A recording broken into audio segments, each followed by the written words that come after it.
Welcome back to Guide with Samuel.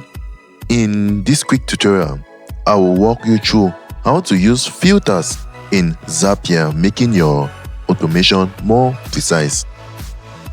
Let's get right in.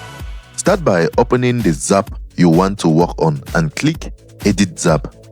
After setting up your trigger and first action, click the plus icon where you want to insert the filter.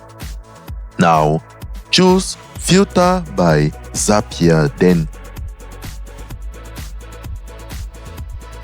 this lets you set conditions that must be met for the Zap to continue. Next, define your filter rules. For example, you can set it to run only when an email subject contains a specific keyword or when a status equals approved.